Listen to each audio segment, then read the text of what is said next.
കൊല്ലം അഞ്ചലിൽ വീട് കയറി ഗുണ്ടാ ആക്രമണമെന്ന് പരാതി. അഞ്ചൽ സ്വദേശി ചന്ദ്രബോസിന്റെ വീടിന് നേരെയാണ് ആക്രമണം ഉണ്ടായത്. വീട്ടിൽ കയറിയ അക്രമി സംഘം ചന്ദ്രബോസിനെയും ഭാര്യയെയും മർദ്ദിച്ചെന്നും ഗൃഹോപകരണങ്ങൾ നശിപ്പിച്ചെന്നും പരാതിയിൽ പറയുന്നു. കഴിഞ്ഞ ദിവസം രാത്രിയോടെയാണ് ചന്ദ്രബോസിന്റെ വീട്ടിൽ ഗുണ്ടാ ആക്രമണമുണ്ടായത്. കിരൺ, ഷിബു, ബാസിം എന്നിവർ ഉൾപ്പെടെയുള്ള 12ഓളം പേരാണ് അക്രമം നടത്തിയതെന്ന് തിരിച്ചറിഞ്ഞു.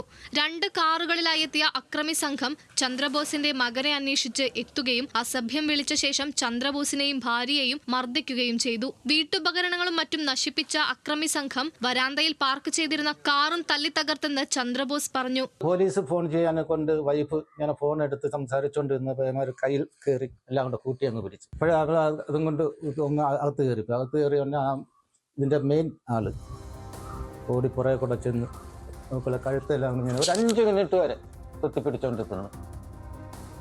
എവിടെയാ അവനെ വിളിപ്പിച്ച് ചേർന്ന് എവിടാ പറ ഇല്ലെങ്കിൽ നിന്നെ കൊല്ലും എന്നും പറഞ്ഞുകൊണ്ട് അവസാനം അവളും കിടന്ന് നിലവിളിച്ച് ഞാനും ആളുകളെ വിളിച്ചു. അങ്ങനെ ആൾക്കാരെല്ലാം കൂടെ ഇറങ്ങി വന്ന് അപ്പോൾ ഒരു സൈഡിൽ കൂടെ ഇറങ്ങി പോയി. പോകുന്ന പോക്കിനാണ് എൻ്റെ കാറിൻ്റെ അതിനകത്ത് അടിച്ച് അവിടെ ഗേറ്റ് തകിടും വലിച്ചിളക്കി ചവിട്ടിയിളക്കി. മകനെ കൊലപ്പെടുത്തുമെന്ന ഭീഷണി മുഴക്കിയ ശേഷമാണ് അക്രമി സംഘം മടങ്ങിയത്. അഞ്ചലിലെ സ്വകാര്യ ഹോട്ടലിൽ നടന്ന ബാച്ചിലേഴ്സ് പാർട്ടിയുമായി ബന്ധപ്പെട്ട ചന്ദ്രബോസിന്റെ മകന്റെ സുഹൃത്തുക്കളും മറ്റു ചിലരും തമ്മിൽ വാക്കേറ്റവും ബഹളവും നടന്നിരുന്നു. ഇതായിരിക്കാം അക്രമ കാരണമെന്നാണ് പോലീസിന്റെയും വീട്ടുകാരുടെയും സംശയം. ന്യൂസ് മലയാളം, കൊല്ലം.